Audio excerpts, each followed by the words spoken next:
You're tuned in to the Wifed Up Now What podcast. I'm Coriel, here to give y'all some marriage management advice specifically for millennial wives. Now, before I introduce my guest, let's just address the elephant in the room. I know that when you saw me pop up on this screen, the first thing you were thinking was, where's TK? Don't worry, TK is going to be here at the end of the episode, okay? So if you are here for our girl TK, stick around. She'll definitely be here for that. Wifey keeps it spicy, okay? Today's guests are two amazing wives who have some stories to share. Y'all know that we're all about learning the real behind these relationships because it is so easy to get caught up in the fantasy and this fairy tale idea of finding a husband and living happily ever after. And although you might be happy, the ever after part is probably not going to happen. And so today we're going to talk about the real inside of these relationships. And I have Precious and Angela in the building. Hey. Hi. So start by telling us how long you've been married. Well, I've been happily married for 10 and a half years. Come on, 10 and a half. Yes. Well, it's almost less than a half because our anniversary is in April. Okay. Yes. Okay, so 10 years. 11. Look, we're going to say 11. Rising okay. 11. Rising on the 11. Well, since we're going to raise up, I'll say 10 years because it'll be 10 years July 5th this year. So okay. I'll say 10. So we got some OGs in the building. OGs, yeah. We're going to start out. We're going to keep it light, okay? We're going to start out with a little this or that because this is going to be February episode, right? This month is all about love. So we're going to get into that. But I want to talk about like some old school R&B. I just want to see where y'all at, okay? Warm y'all up a little bit, Let's okay? Let's go. So this or that, who do y'all prefer or who did y'all prefer, Mary J or Mariah Carey? Mary J. Why did you make that face as if there was no other option? I mean, Mary J has the soul. She has the grit. You know, she's been through some things. I think that Mariah's been through some things more in the latter times. But when she first came out, I felt but like... that's not what she was singing about. Yeah, it wasn't what she was singing about. And I mean, from a suburban girl, I just resonated with Mary J because I just was like, I ain't been through these things, but it's interesting, you know? So I think I was more mesmerized by Mary J. Okay. I think everyone can relate to Mary J because she's a little bit more around the way. Your homegirl, she's been through what you've been through and doesn't come across as, no, this can't happen to me. Right. I think Mariah does separate herself from, she's definitely not the around the way girl. Okay, I got it. Boys to Men or Drew Hill? Not two really deep sides. Well, you know what? For me, I'll say it depends on what mood I'm in because I enjoy both artists. They're both amazing artists, both amazing vocals. But if you, depending on what mood, that one's a tough one. Now, that one's a tough one. Flip a coin. I'm going to go with Drew Hill, though. See, Drew Hill is the basement parties, the sock hops. Drew Hill was us being fast, yeah. Yes, the sock hops, the dancing, and all that. And then Boys to Men, I feel like I have to choose Boys to Men because, like, some of those songs will still bring me to tears today. They're more, like, iconic. Yes, and what band do every single person you relate to? Like, I love the deep voice. I love the high pitch. Like, Okay, so that was a good one. Okay, last but not least, Usher Confessions or Beyonce Lemonade? Beyonce. On the internet, it's Beyonce's internet. Beyonce. Is it? 100, well, not too, okay. Is it Beyonce's internet, Angela? I'm going to defer and say, watch this. These are my confessions. Listen, I haven't been to the concert, so maybe. And see, that was a Tiny Desk one. I'm going to go ahead and say Usher. I am definitely in agreement with Usher. Yeah. I think that the album, now I put the album specifically because I think that it would have been hands down like Beyonce, but the Confessions album was so iconic. Priceless. Yeah, it's just like, oh, how can you compete with that? I don't want to revoke my card because I just never really was like, I'm not saying it's anything against it. You're not familiar with it? I'm familiar, but I wasn't like one of those people that was playing it on repeat. Okay. Like, I don't know what era of my life. Every minute of every song. I don't know what era of my life I was in then. But college, freshman year. Yeah. Look, I know what you was doing. Freshman year of college, no. Okay, it's a no for you. Okay, Beyonce Lemonade. Okay. So just a little fun to warm y'all up. Now we're going to get into some reactions. It's a lot of craziness going on these internet streets, right? But one of the perspectives that we don't often hear is the wife's perspective. We are always talking about relationships with single people, which is cool. But I believe there's just a wisdom that comes with being a wife. And so I would love to get y'all's opinion on just one little crazy clip on this internet, okay? So the premise, there's a group of men, and they all have a balloon. A woman comes up, she introduces herself, talks a little bit, and the men pop a balloon if they're not interested in her. See. And then once the balloon pops, they ask the man, why are you not interested? Like, what was it about her? So this particular young lady, whatever she presented was obviously tied into this emotional baggage that she was still holding on to. Even based on that little clip, you could see how defensive she got with, you just entered therapy, I'm good. People, we all need therapy. Amen. Let's say that. We do. But the part that stood out to me was, I don't care how you look. I can afford you. I got the money. But emotionally, I'm not dealing with that. Right. And I think so many women, so many single women, so many beautiful or successful single women these days think that their beauty or success is enough. But these men are starting to know and realize that they have worth, and they don't want to necessarily waste their time with a liability. So the wives' take on that clip, what do y'all think? You know what's funny?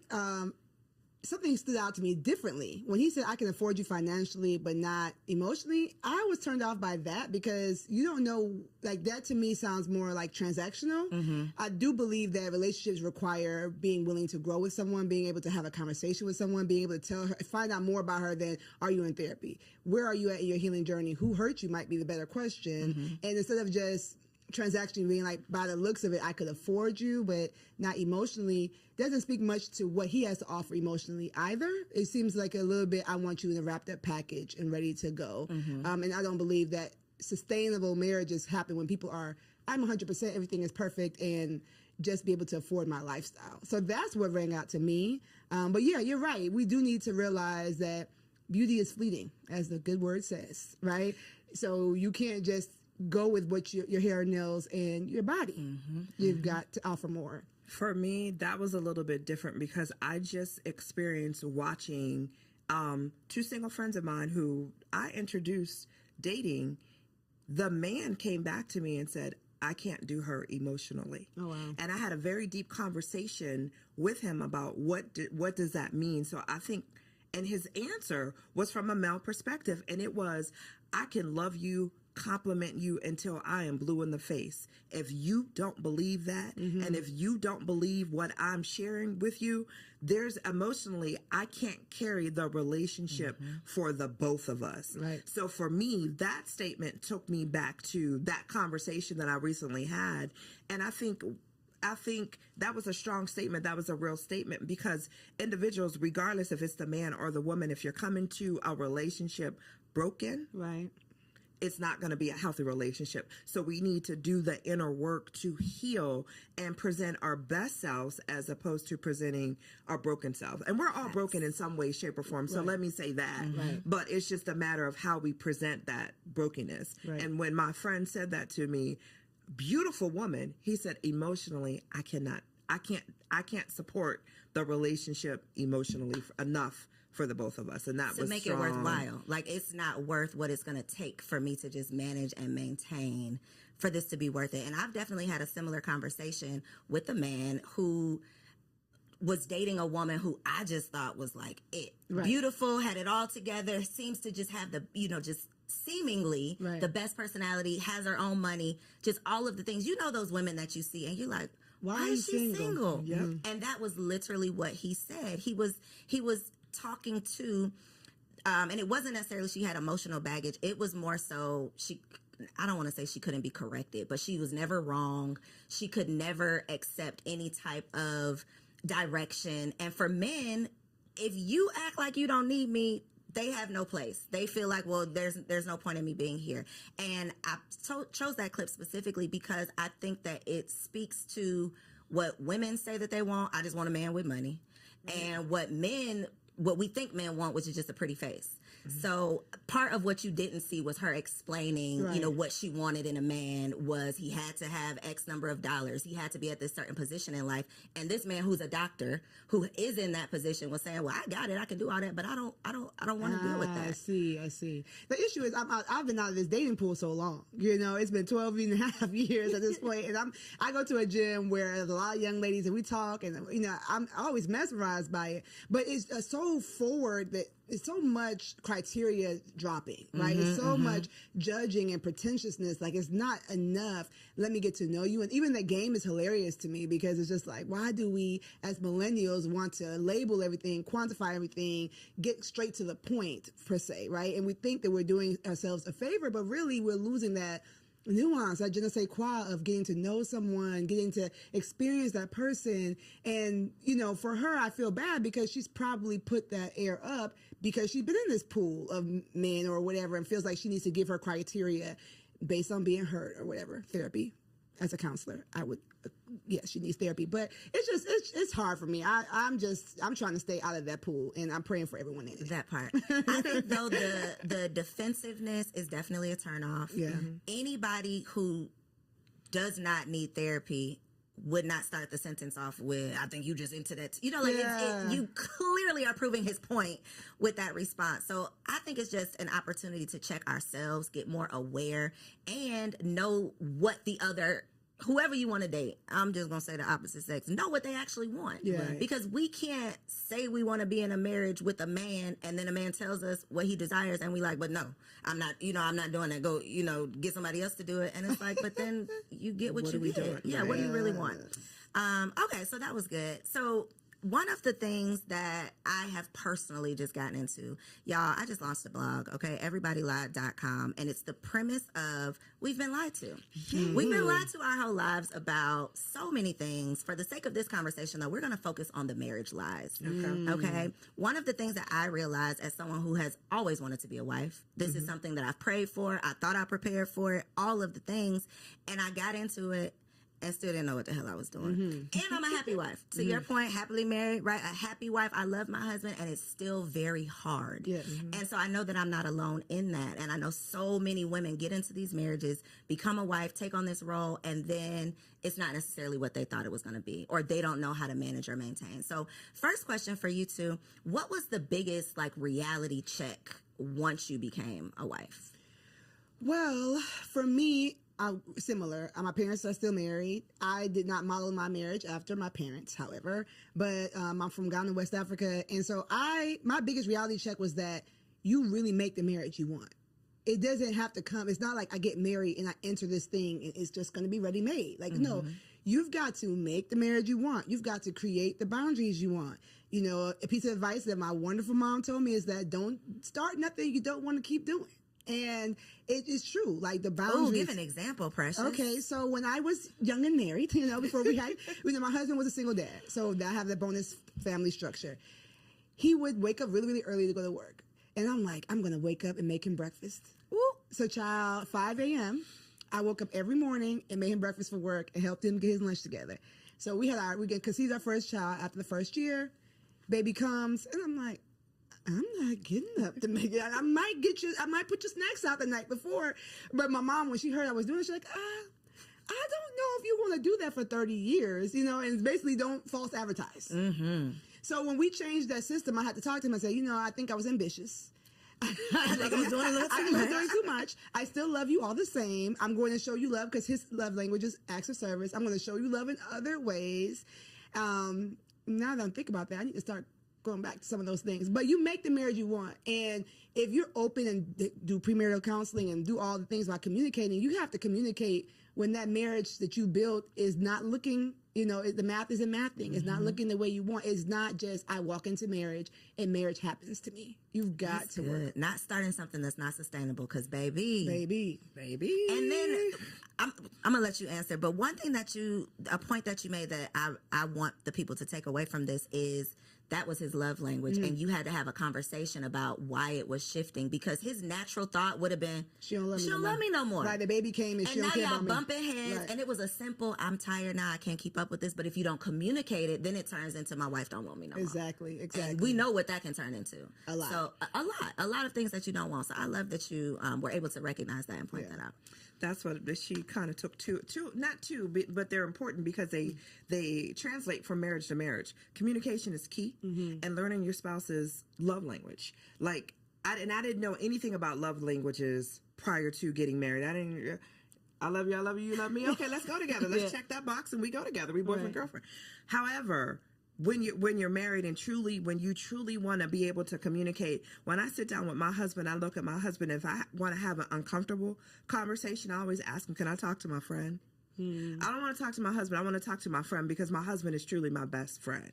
And I talk to him. Sometimes I catch myself, and girl, he'll stop and he'll be like, I'm not your girlfriend. Like, stop it. So stop. I know I'm not, but I'm so comfortable. And we after, we've been married for 10, together for 12.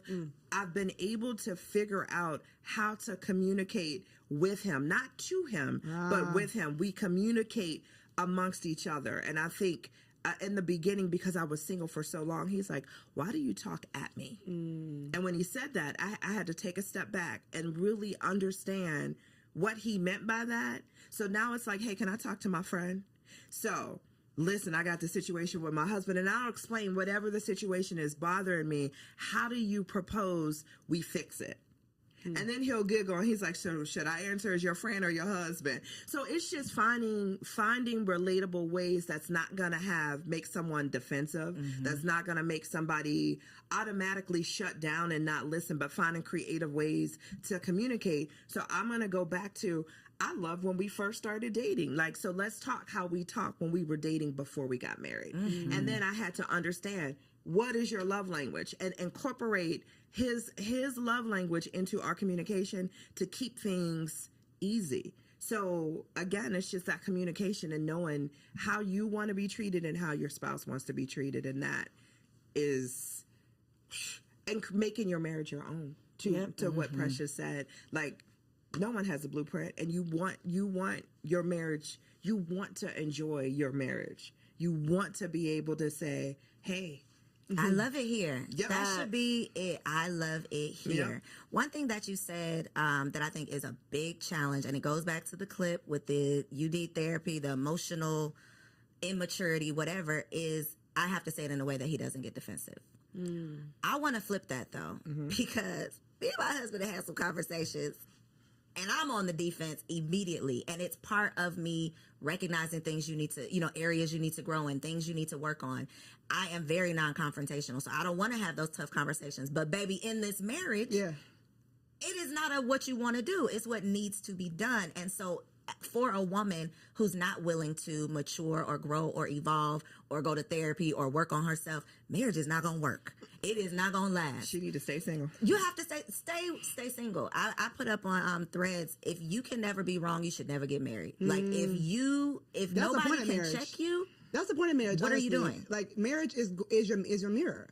Marriage is motherhood too, if we're going to get to that. But marriage and motherhood are your mirror. Okay, alliteration. You're going to see yourself in a way you never saw yourself while single. Right? If you see yourself, it's uncomfortable. It's going to be so uncomfortable. If you see yourself in your own eyes all the time, then, I would say get some really deep relationships, even with the opposite sex, even with your own gender, before you get married. Get people in your life that are going to challenge you.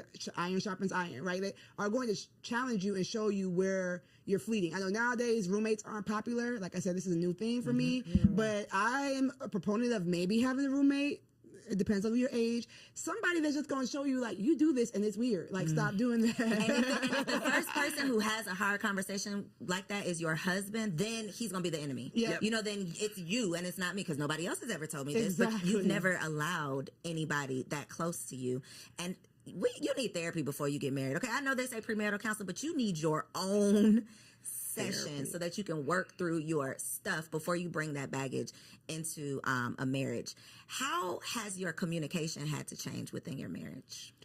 Because you said you've evolved into, I know how to approach the conversation now. What did the unevolved Angela look like with these conversations? The unevolved Angela looked like I was that female because I got married late in life. And when I say late, I was 44.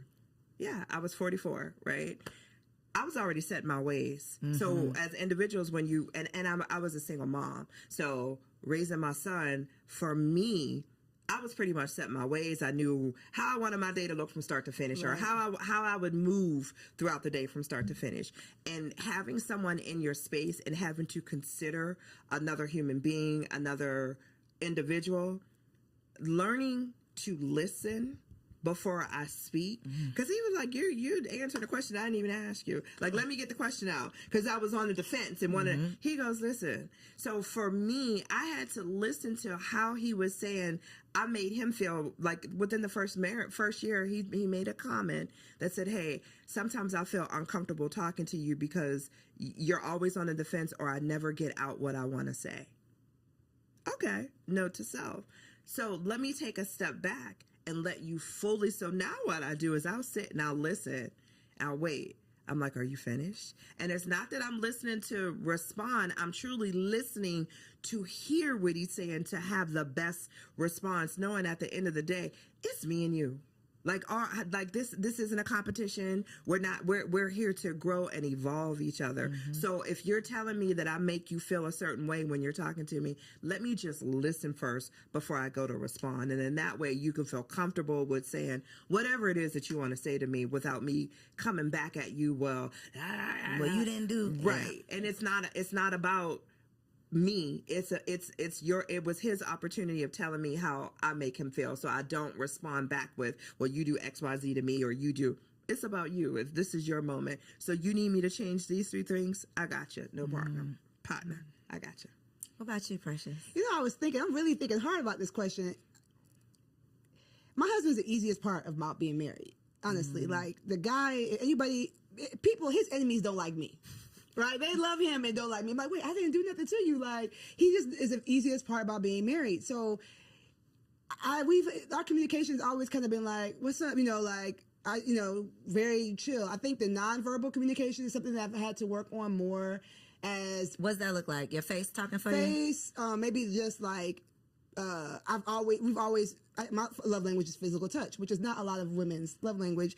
So if I'm irritated, I'm like, you don't really gotta touch me like that right now, right? But so working on that, and then also we talked about evolution, right? So Co knows this. I lost 75 pounds before I got married, and I've gone through weight loss after having all of my kids and all that kind of stuff. Right? Yes. So having 3 kids, having a weight loss journey, and now I help moms do the same thing, but I've had to learn my body. So my nonverbal communication has changed, right? The things that I like have changed. So I've had to communicate with him physically different, and he had to learn me more so differently as I have gotten older. Now I feel like I have the body I wanted when I was 20 something, you know what I'm saying, in my 30s. So our physical communication has changed and evolved, and he's thankfully saw me on my journey when we met. And so he likes me heavy. He likes me slim thick. And so it works, but we had to kind of figure out like, oh, okay, you can do that now. Okay. Like, okay. So our physical communication, has had to evolve. Okay. Reading between those lines. Exactly. I want to talk about those times you want to kill him though. Okay. Because 2 o'clock. No, look, 3 o'clock now. I really love my husband down.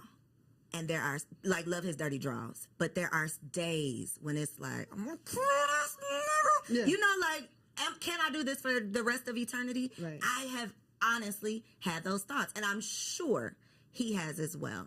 I think it's just kind of what comes along with it. But that is not the expectation with the happily ever after that we're signing up for. Right. So in those moments when he is your best friend, he's the easiest part of marriage, but it ain't easy.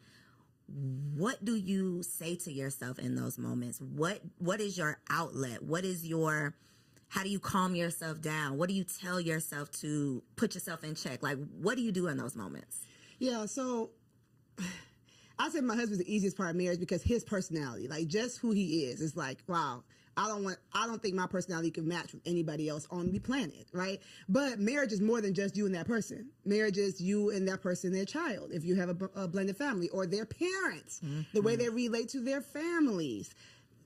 With however toxic their families are, that's something you need to evaluate before you get married. Like, all those things matter. And so, the days where I'm just like, I don't like how you handle that, or stick up for yourself, or go for more, or, you're so talented in this, I want you to, where you're like wanting to coach your own spouse and you have to let them be their own person. I have to really decide that, like, am I? Personal development and becoming a better you is always going to make a better we. And so I think that a lot of times, especially wives, we have that vision. We can see where we can go. And sometimes our husbands are like, I want to watch football. Like, or I don't need to do good. Yeah, I'm good. Like, we're good right here, or whatever. And even if you have a super ambitious husband, some of the things that we see vision for, they don't see it. And so I say to myself, I say to my clients, like, focus on you. Focus on go to the gym, get a hobby, cope with your friends. Some of the things that we are getting frustrated with our husbands are because our friends are supposed to hold that role, not our husband. And so I've had to learn. A word right there. Listen, like, sometimes you're just putting too much weight on that relationship and it cannot stand the weight. And so spiritually, I tap in with God, like, maybe, Lord, am I using him as an idol? I need to spend more time with you. Physically, I'm trying to be up all under him and I need to go find a friend. I might be having some anxiety. Let me go get a workout in. Let me go walk in, like, build me up physically, spiritually, emotionally, so that it takes off some of that pressure off of the relationship. That's good. Yeah. Ooh, I like that one. When I get to the place where I just, with my husband, I honestly, I take a step back and I say, is it really detrimental to the marriage? If it's not, I let it go. And it's funny, our arguments, 10 years, our arguments are so minute when I listen to other marriages and we talk about, like, issues or problems. Our issues are so small, and I feel like I'm so blessed because of that, because we talk all the time and we communicate about things all the time. But when I get to the point where I just want to choke him, I take a step back and I'm like, is it really that deep?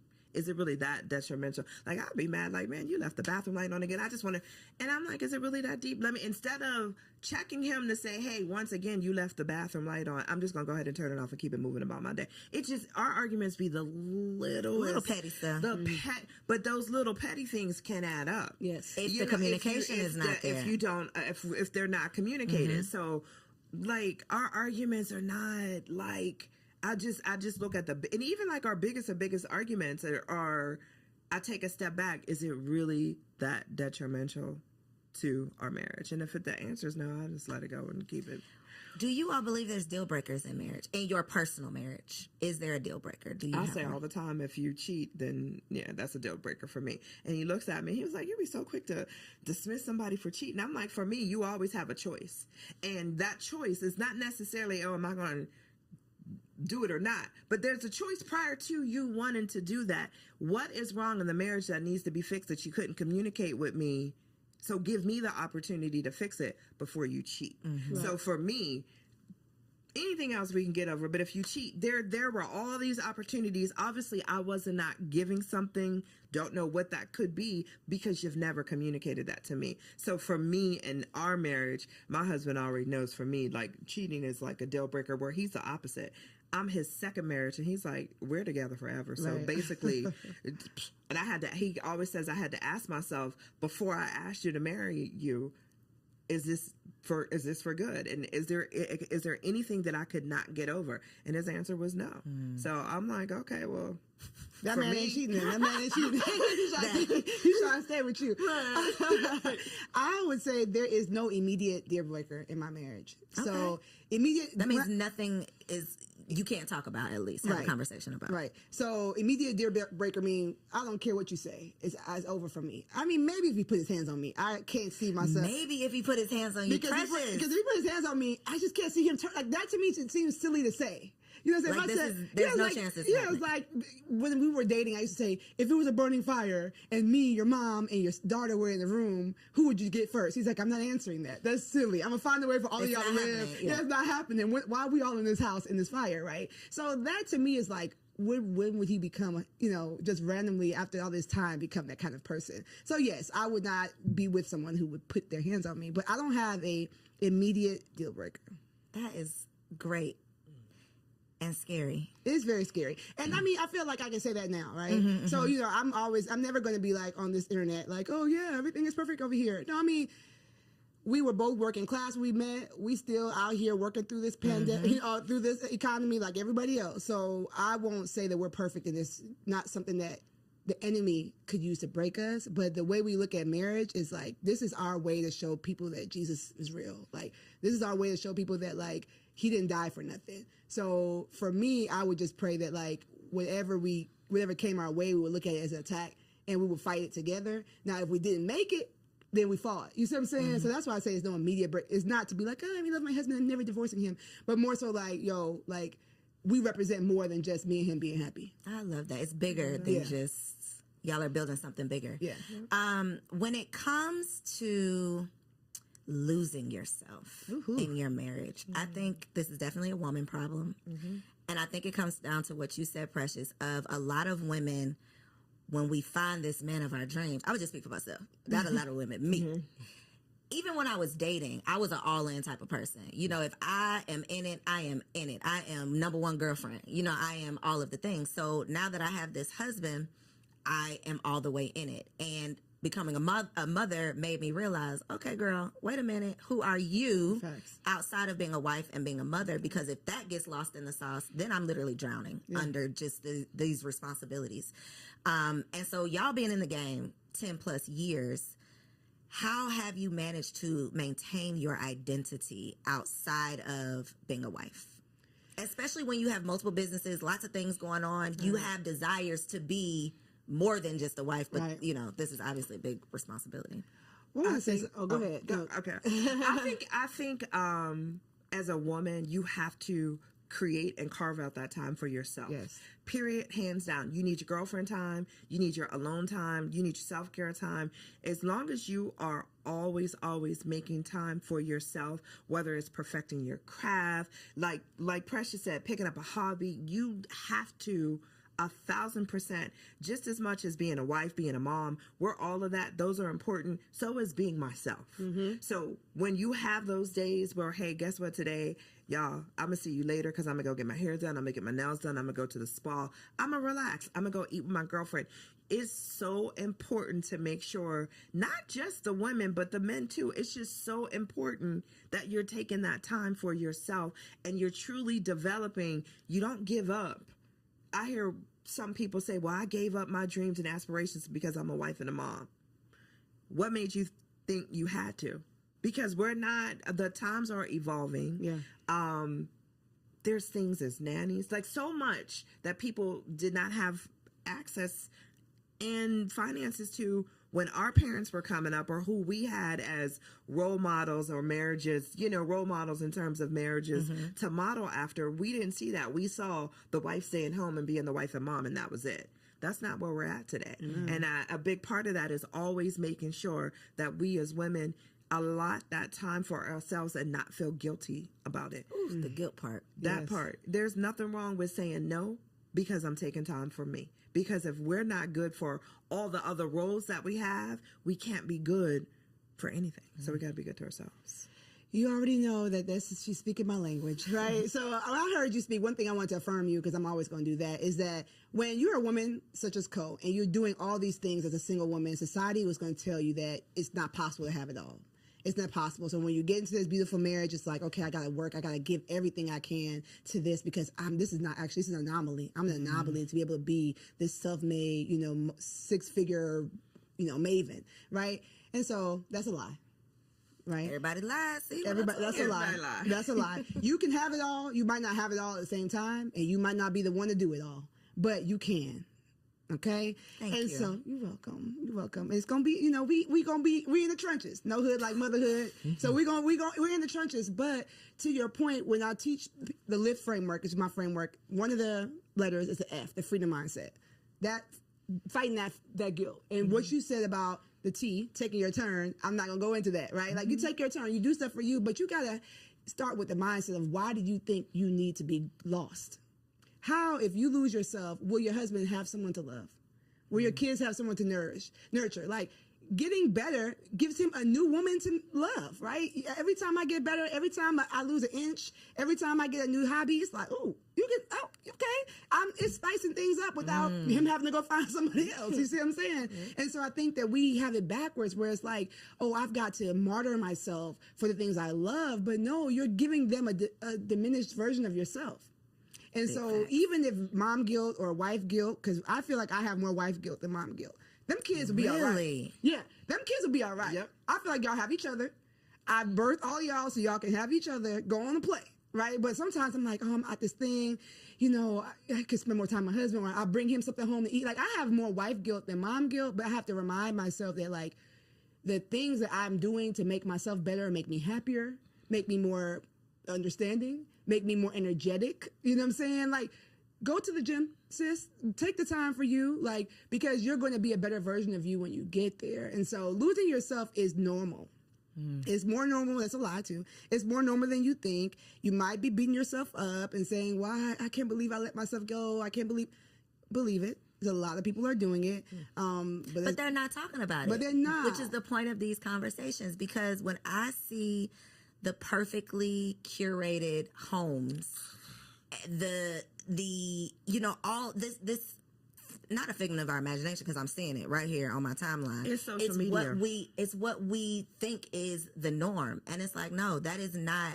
First of all, that's not even real, probably. But we are comparing our real lives to this fantasy or fraudulent 18 seconds, 30 seconds. Clip that we see. And to your point, we think something's wrong with us when we get lost in the sauce. But I definitely, and we're talking about being wives, but when I became a mother, I think I felt it more. Because you have a physical part that's changed too. And it's like, I can't go nowhere. This baby is attached to my brain. Like, I am here. I can't, that life that I used to live, I'm literally a new person. Right. I'm literally living a new life, and it's never coming back. And that, I think, is a very tough grief. It's grieving your old life. It's I literally, that old self died, and now I'm this new woman, and I'm trying to figure it all out.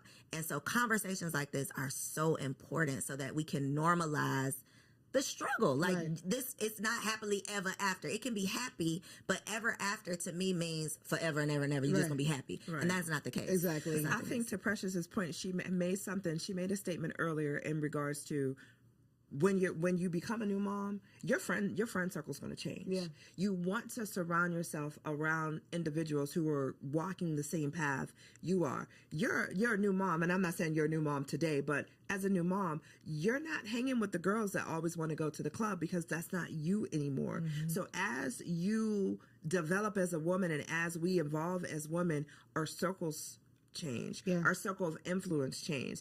I wouldn't ask a single girlfriend who knows nothing about being a parent to watch my child for me. But guess what? I'm gonna have a whole nother set of girlfriends who are parents, who understand the struggles of being a mom and being a parent and having someone attached to you, or always having to be mindful of another individual. So we just need to, instead of not having the conversations, and I'm so thankful that you have this platform for individuals, for women to know, it's all alive. Like, you evolve and grow, and as you grow, your circle's gonna grow, and as a woman, we're gonna grow, and that's the evolution part of that. Yeah, but to that point, I feel like some of those single friends are just real important too. Those are the TTs, right? I think the village has evolved. It's not going to always be the grandmas, because some of these new grandmas, these grandmas is out in the streets. These new grandmas are out in the streets, right? So I agree with her saying, like, get those sisters that can, that's why I created my brand. That's why I created what I do, because we need to have a tribe, right? But then don't forget about some of the people who might not be in the same zone, because they're going to be the ones to take the kids to do the fun things you don't feel like doing.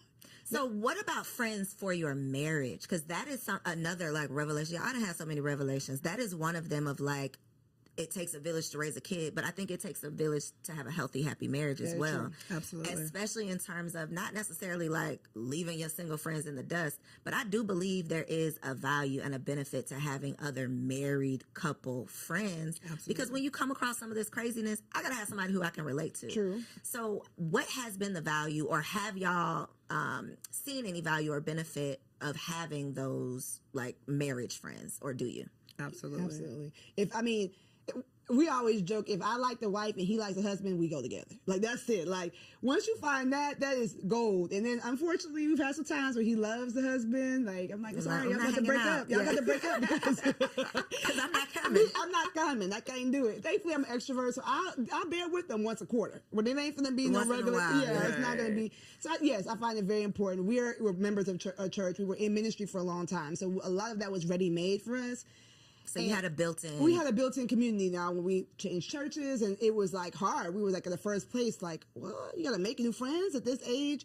But yes, I do find it very important, you know, especially for husbands. I know that we're talking to wives, but like, I think that women talk about their marriage more than men talk about their marriages. For sure. And so I know that I can say my husband's so amazing because he can see like what his married friends are talking about. Like they kind of can see like, he's like, dang, I mean, Precious is boisterous, but she ain't like that. You know, they be making me look good. I'm like, Lord, thank you, girl. I hope you keep cutting up. Yeah, keep cutting up over there. Right. So, I mean, I think it's very important. And for women too, like you just see something that like, oh, I'm glad. My man, yeah, I mean, you ain't got to deal with that. Yeah, like we got to, we all right, you know what I'm saying? Like we might not be in a mansion, but I mean, he be at home. So, I think it's important. I think 1,000% important. I have an equal balance of both single friends and married friends, but for us, we enjoy hanging out with our married friends more because it's just more conversation that I relate to, and it's just, and for both of us, and it's just super important because I think healthy marriages feed healthy marriages, and you also want to have a safe spot where if there's an issue within your marriage and you're looking for advice from other married couples, then it's good, not necessarily advice. Let's say that, because I always tell people be cautious of who you take advice from. But just just hearing that you're not the only couple that has gone through or will go through what it is that you're going through. So okay. You like put a pin in notes. Because I subscribe, and I think a lot of us subscribe to keep people out your business, right? Disagree. So this is where I'm going, because that is not necessarily the healthiest mindset or way of being if you truly do need an outlet. You truly do need a sounding board. So where do you draw the line? It's very gray of, I don't want y'all in my marital business, but I do need a friend. I do need support. I do need some advice or some help or whatever, and I don't want to be over here alone, because that's how I ended up, staying in an abusive relationship for too long. I wasn't talking to my friends. I wasn't telling anybody my business. I was trying to keep it all to myself. So God forbid anyone finds themselves in a situation like that and don't want to share, because we've been preaching, keep people out your business. Right. So what's your stance on that? I talk. Me too. I like, if you're my friend and you're our friend, you want what's best for us as a couple, I'm going to talk. I will pick up the phone in a minute and call my husband's best friend and say, let me tell you about your boy. Or I will pick up the phone and call his wife and be like, hey, I'm going to share this with you. Do you experience this? Maybe you can whisper it to him. And so I talk. If there's an issue and it feels something that you want, that I feel that I need to get off my chest, I'm going to talk. I don't sugarcoat nothing. I don't hold nothing back. And sometimes if I need to be checked, I look for my friends to check me. Am I wrong? Or tell me what and that's how, and I have a girlfriend that I go to, and anytime I start the conversation, okay, I need you. Am I wrong? She's like, hold on, let me get my coffee. But so you want those friends where you want to know that you're talking in a safe space, and you're talking and you're going to get great feedback back. So but I don't listen, hey, no one's perfect. What about family though? No. Is it only friends? Except for my sister. My best friend. My sister's my best friend. So, but even with her, some things I feel like if it's going to change the level of advice she gives me in the future, I don't tell her. Explain that. So it's sometimes there's something that you might be going through that's a recurring thing, right? And you feel like if I say this recurring thing to this person, it might shift the way they advise me moving forward. So I need somebody who's really clearly, like, me and her are 13 months apart. Like, my drawers are dirty, she's like, girl, but that's, it's just a stain. You know what I'm saying? Right. So, like, she'll tell me I'm wrong, don't get me wrong, but some things it's like, okay, I'm don't need to hear done that with right this now. recurring thing that you know. So I think for me, I do talk. As you can see, I do talk, but we've already used wisdom in the circle. Like it's only, but he knows the 3 people I'm told. It's not gonna be this random friend I met at work and is like we're best friends. She in your business. Yeah, no, it's like he knows, and then he gonna know if her husband texts him. It's like, oh dang, she ain't told. What's the call? Right? Like, and the same thing. I'd be like, I don't know what's going on the phone upstairs, but they're talking longer than normal. Are you okay? You know, to my friends. So it's just like, you can't come stay here, so let's talk because what's going on with y'all have to work that out. Y'all gotta work that out. So we have a standard on the people that we trust, and then I have working and continue to work on that. I speak of him the way I would want him to hear me speak of him. So if I'm telling somebody something, if I haven't talked to him about it yet, I want, if he overheard me, it wouldn't be like, dang, like, so you just calling me low down and no good, like, you know, like I I respect my husband when he's there, when he's not. And I don't speak to people who are going to be like, yeah. That, you know, like speak negatively of him too. If somebody has that type of vibe towards marriage, like, because you know, these husbands are, you are not the person. You are not the outlet. I can't. And I can be super close to that person, right? But if their view of marriage or based on where their marriage is, they're ready for you to like, yes, like finally, especially like I told y'all, my husband's liked by everybody. Yes, finally he did something. Because you know, all these husbands don't don't be all these husbands, because then now I'm defensive. I came to you to complain about him, but now I'm like, but wait. No, but wait a minute. he is still perfect. Now this conversation has taken a turn. Exactly. Now I got to defend my husband. I was coming here to get some advice or get some, I wanted you to be on my side, but not that much. You know what I'm saying? So you have to use wisdom. You have to be spirit-led for me, because like I said, anybody can be used to attack your marriage. And so if you want to work it out, that's where I think the whole don't talk to people is. If you know you want to work it out, or you know that there's something that might be somebody else might consider a deal breaker, go to the right person that's not going to come and be used to draw a wedge between you and your husband. I don't think it's family though. To your question in regards to family, and I say that because I'm very careful on what I let my family know about the marriage, because I would not ever want someone to look at my husband differently because I gave you too much on a day that I was super emotional and I said, and you know, I would. So with the family, I'm very cautious on what I choose to tell or what I don't choose to tell. Friends are different. Family, because 9 times out of 10, my husband already told me we're not getting divorced. So I don't want to go painting this image of, because I'm mad at you today, now I'm gonna have my family mad at you because my family ride or die. They going. So I'm careful when it comes to family on what I tell and what I don't share. Friends choose you. Family doesn't. Yep. So if you're talking to a friend, this person has chose to be his friend, chose to be y'all friend. They like him for who he is, right? Your family is putting up with him because they might not even like your right, exactly, right. And thankfully, my family loves Aunt, but it's like they didn't choose him. They don't even know him as well as my friends know him. So I think it's just about, you know, not casting your pearls in a space that's not safe. You know what I'm saying? Picking the person that you know loves him. It might be like, not Precious. You know, sometimes he does it. You know, like giving him the benefit of the helpful advice. Yeah. Okay, so for our last segment, it's called Wifey for Lifey, because the goal is to be wifey for lifey. This is all about marriage management, how we can maintain and sustain a healthy, happy, most of the time, marriage. Here we go. So one piece of advice in your 10 plus years in your relationship, what would be a piece of advice that you would offer to a woman in her first year of marriage? And you can look right there at that camera and tell the people. Hey girl. My advice is that you're God's daughter first. He created you. He gave you your name. He gave you your parents. He gave you your body. He gave you so many gifts. So do not forget her. Right? Continue to cultivate what you love. Continue to cultivate the friendships you love.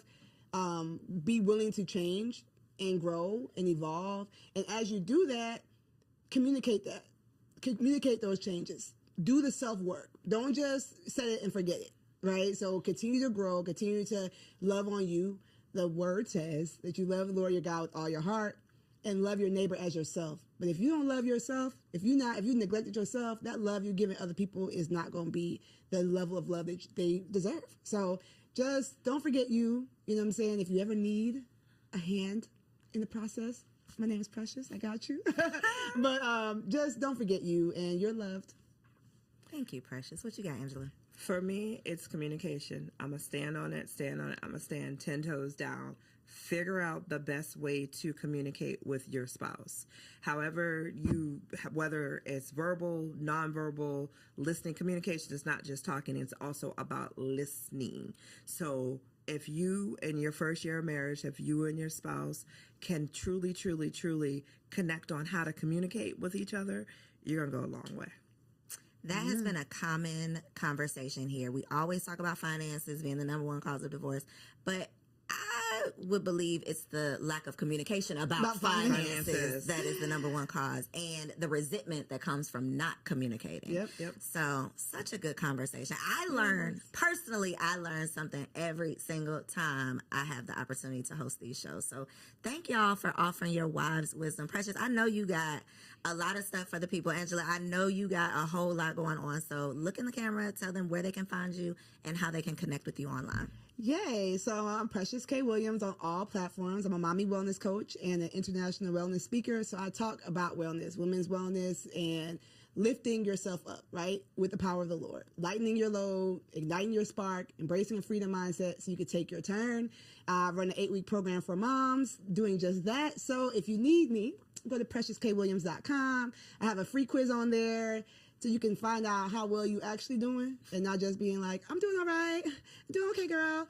No, let's figure out how you actually doing so we can get you the help you need so you can be your best self and live happily, mostly ever after.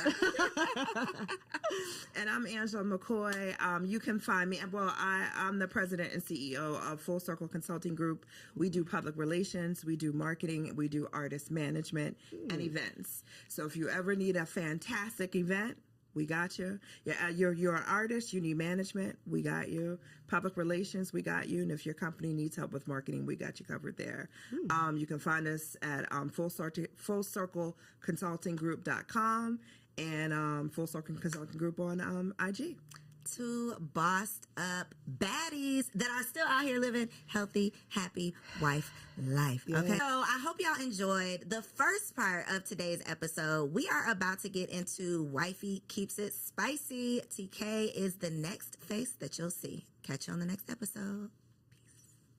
Hello, beautiful ladies. Welcome back to another Wifey Keep It Spicy segment with your girl, Takesha. I'm super excited to be back. Yes, with another banger, of course. This is the month of love, February. That's why I got on my red, keeping it sexy. But Valentine's Day is right around the corner as well. And so, of course, I had to give y'all some gems, some jewels, some tips, the tea on how to keep it spicy. Listen, this week is for the big girls. Okay. What do I mean? Because I'm about to challenge y'all to something all month long. Okay. I'm not just about to drop some gems for y'all to be able to enjoy one day. No, baby, we are about to have thriving sex lives and intimacy with our spouses forever. Okay. So we're going to lay down some foundational work, right? I want to challenge y'all as your sister, as your auntie, as your friend. Okay. Am I auntie?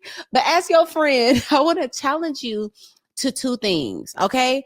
I need you to ask yourself if you are ready for the challenge.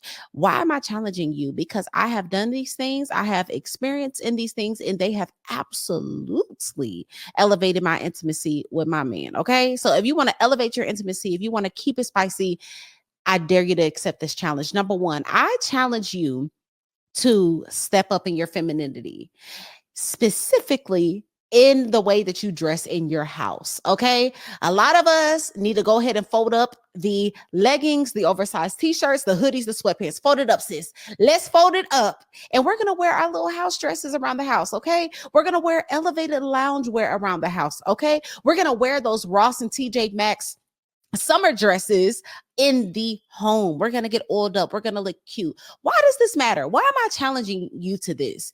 It's because when you feel feminine and you feel soft and you are taking care of yourself, you will be more prepared to be able to be intimate later on at night. A lot of us are complaining about being tired and being drained and being overworked.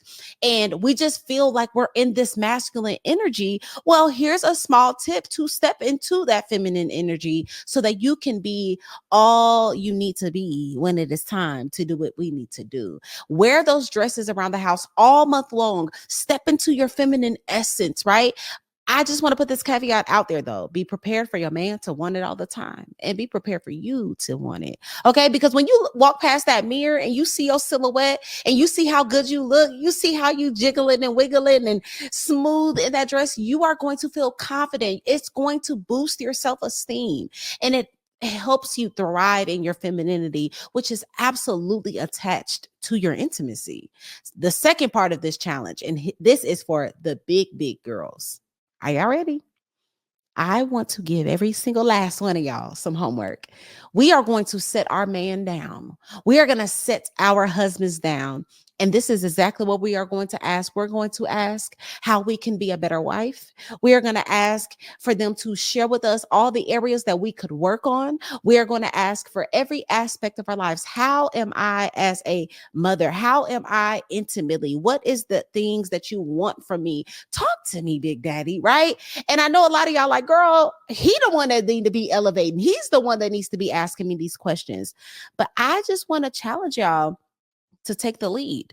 I want to challenge y'all to become more self-aware so that not only are you stepping into your femininity and you're looking more feminine, you are aware of the places that you need to grow in. You are aware in the areas that you need to stretch in. And therefore, overall, just allowing a space for a phenomenal place of intimacy to thrive. A lot of us think we're doing excellent and we just might not be. And that is okay. It is better to have your feelings hurt a little bit and become fully self-aware than to operate in full delusion and just be suffering. We don't want that. We're not building up a culture of women who think it's all about them. So this month we are challenging ourselves to be big girls. We're challenging ourselves not only to know how to be fire in the bedroom, throw it back, do all these tricks, but we're going to be phenomenal women. And so this is what's going to set up for the long lasting, mind blowing sex that we all want.